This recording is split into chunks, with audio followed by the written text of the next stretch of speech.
आनाया ब्रह्मआ जोंनि बियारतानिसिम जेबो कनसेन्ट लायाब्लानो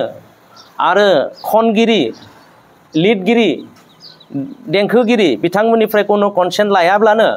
बिथाङा बे भिडिअखौ दिहुननायाव जोङो जोबोद दुखु मोनदों आरो बिथांखौ जोङो थाबैनो बे मेथाइ इउटिउबाव हगारनायखौ बिथाङा बन्द खालामनांगौ इउटिउबनिफ्राय बिथाङा डिलिट खालामनांगौ नङाब्ला जोंनि बियारताया बेनि सायाव जोङो आयेनगत भाबे जुदि बिथाङा जुदि बेनि खेत्रआव निमाहा बियाब्ला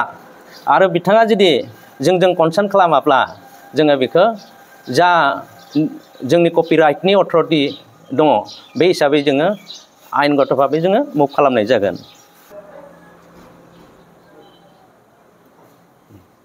बिखेक मोनसे जाहोननि थाखाय जाय जाहोना निखि जोंनि बर' समाज आरो जोंनि बियारतानि जों साफ्रोमबो जोंनि मेम्बार्सफोरखौ दुखु होदों आरो दुखु जों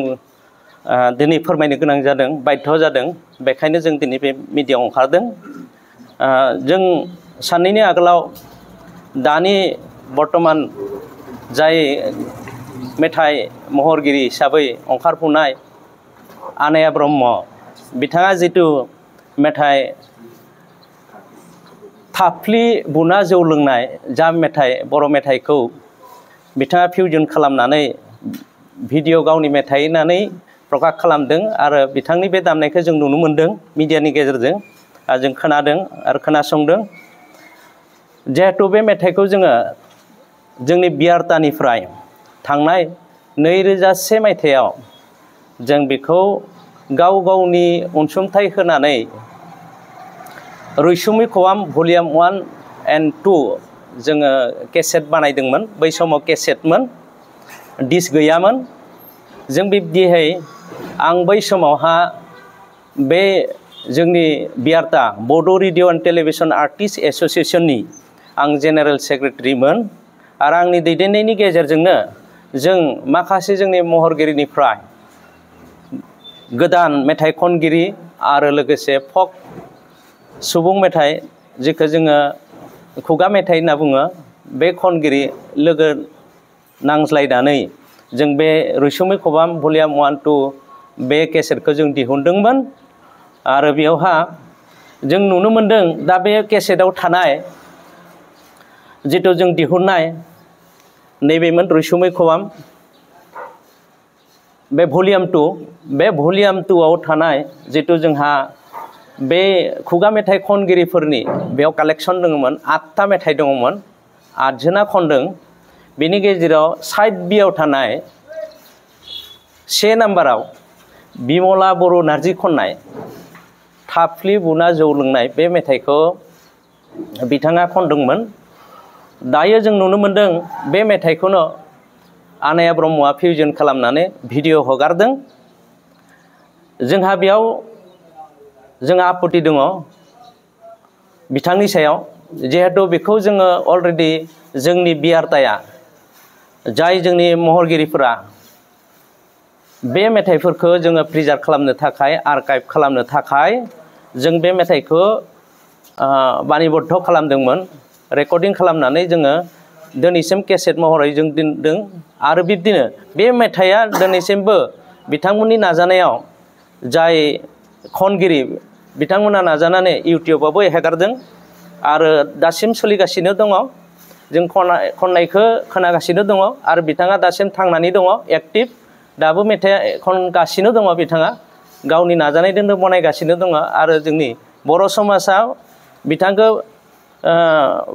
माखासे मानसियानो फ्रायानो सिनायो आरो खोनागासिनो दङ बिथांनि भिउआरखौबो जों नुगासिनो दङ इउटिउबाव अनेक बिथाङाबो भिउआर मोनदों बेबायदि खेत्रआवहा आनाया ब्रह्मआ जोंनि बियारतानिसिम जेबो कनसेन्ट लायाब्लानो आरो खनगिरि लिरगिरि देंखोगिरि बिथांमोननिफ्राय कोनो कनसेन्ट लायाब्लानो बिथाङा बे भिडिअखौ दिहुननायाव जोङो जोबोद दुखु मोनदों आरो बिथांखौ जोङो थाबैनो बे मेथाइ इउटिउबाव हगारनायखौ बिथाङा बन्द खालामनांगौ इउटुबनिफ्राय बिथाङा डिलिट खालामनांगौ नङाब्ला जोंनि बियारताया बिनि सायाव जोङो आयेनगत भाबे जुदि बिथाङा जुदि बेनि खेत्रआव निमाहा लायाब्ला निमाहा बियाब्ला आरो बिथाङा जुदि जोंजों कनसार्न खालामाब्ला जोङो बेखौ जा जोंनि कपिराइटनि अथरिटि दङ बे हिसाबै जोङो आयेनगत भाबे जोङो मुभ खालामनाय जागोन। दा बिथांखौ दिनैनिफ्राय लानानै दानिफ्राय लानानै 24 आवार घन्टानि गेजेराव बिथाङा बिनि सोमोन्दै जोंजों कन्टेक्ट खालामनांगौ आरो बिथाङा बेखौ जुदि खालामाब्ला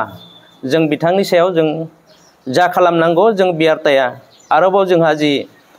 सेन्ट्रेल लेभेलाव दङ आं बर्तमान सेन्ट्रेल लेभेलनि भाइस प्रेसिडेन्ट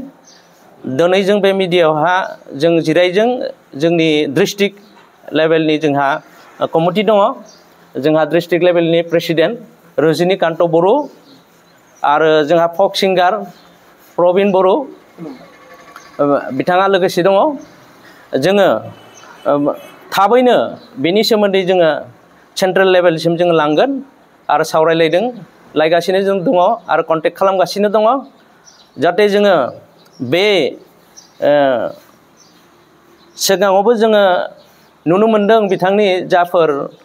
बड' फक संखौ जायफ्रा रुंसारि जालांबाय खनगिरिमोननिफ्राय पारमिसन लादों लायाखै जों बेखौ मिथिया जों बेखौ मिन्थिख्लाय जों बुंनो थाङा नाथाय बिथांखौ खालामनाय नुदों माखासे मेथाइखौ फिउजन खालामदों आरो बिथाङा भिउवार्सफोर मोनदों आरो बिथाङा आजाव जादोंबो बर' समाजजों नाथाय जोंनि बेबायदि बर'नि जाफोर मेथाइ बेखौ बिथाङा जुदि फिउजन खालामबाय थायोब्ला जोंनि बर'नि घरानाया निश्चय गुलाय गुजाय जागोन आरो जोंहा बे थांना थानाय नङा बेखायनो जोङो बिनि सायाव नोजोर होगासिनो दङ नाथाय जोङो दिनै बेखौ स्पष्ट जों नुनो मोनबाय जे जोंनि बे मेथाइखौ बिथाङा बेबायदि कालेक्ट खालामनानै फिउजन खालामनाया बे जोबोद गोरोन्थि आरो जोबोद दुखुनांथाव बेखायनो आङो दिनै बे मिडियानि गेजेरजों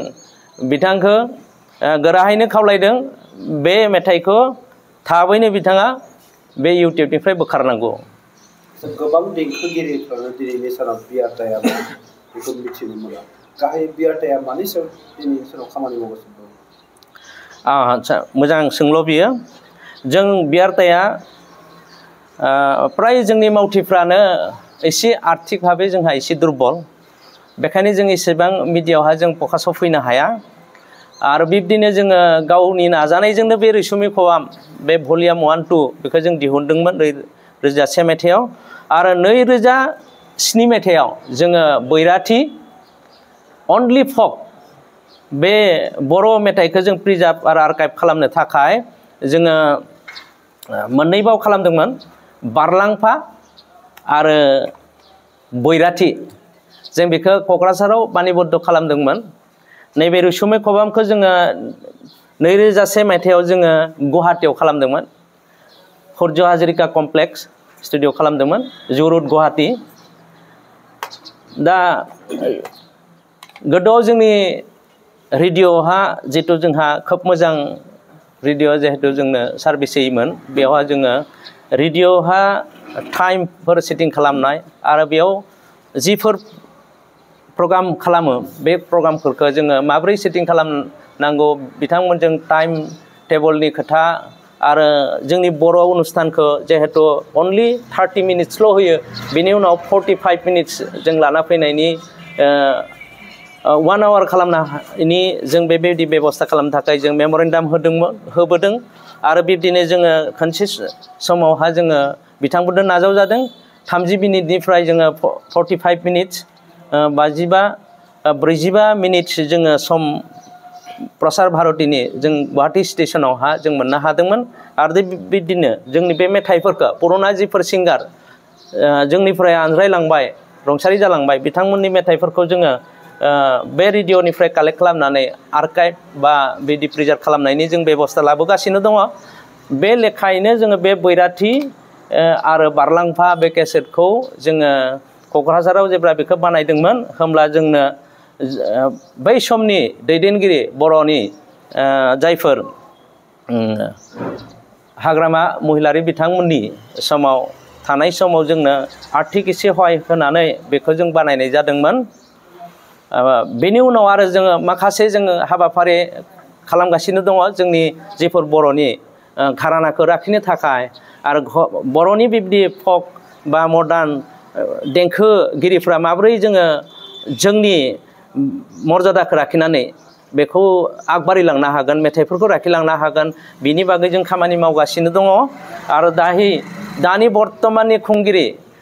बिथां प्रमद बर' बिथांनि अननायावबो थांनाय बोसोरावनो जोंनो डिक्लार होनाय बायदियै जोंनो बियार्तानो गेस्ट हाउस आरो जोंनो एसे जोंनि बियार्तानि थाखाय मोनसे हल लुनायनि खोथा होदोंमोन आरो बे लेखायैनो बिथाङा जोंनो होबाय। मोजांनि बाथ्रा बियो। दायो जोंनो हरिनागुरि बावखुंग्रि हाजो सेराव आथिखालनि जि VIP EM जितु हस्टेल बानायदों बिनि खाथियावनो जोंनो 3 बिघा हा होबाय। 3 बिघा होनानै जोंनो RCC बिल्डिं मोनसे होबाय। मैया थांनाय याव जोङो बेखौ सातखौ धालिबाय। फार्स्ट सातखौ जों धालिनो हादों। बिब्दिहै जथेस्थ' जोङो आवगायबोनो हादों। 91नि 10 फेब्रुवारियाव बे दाजानाय बे आफादा दिनैसिमहालागै फैयै जोंनो बिब्दि गावनि निजस्व मोनसे रेस्ट हाउस जिरायनो थाखाय आरो बिब्दि जोंनो मेल मिटिं खालामनो हल बिब्दि लुनो हानायसिम जों मावबोबाय थादों। जोंनि गेजेराव जितु जोंहा रेडिअ'हा जोंखौ प्रसार भारतीयाव बर' सेक्सन होनना बुङो। बे बर' सेक्सनाव माखासे गुबुन हारिनिबो दङ जायफोर महरगिरि बर' खनग्रा बिथांमोनाबो जोंनि बे आफादाव दङ। दासिमहालागै जोंहा 500निबो बारा जोंनि बेयावहा मेम्बार्स दङ। आरो बे बियार्ताया बड' रेडिअ एन्ड टेलिभिजन आर्टिस्ट एस'सिएशनावहा दामगिरिबो दङ, फावगिरिफोरबो दङ जायफोरा एप्रुभ प्रसार भारतीजों एप्रुभ जानाय बे आर्टिस्ट महरगिरिफोर गासैजों लोगो नांनानै जों बिब्दि बर'नि थाखाय आरो बर'नि बे देंखोफोरखौ प्रिजार्भ खालामनो थाखाय खामानि मावबोगासिनो दङ आरो मावगासिनो दङ।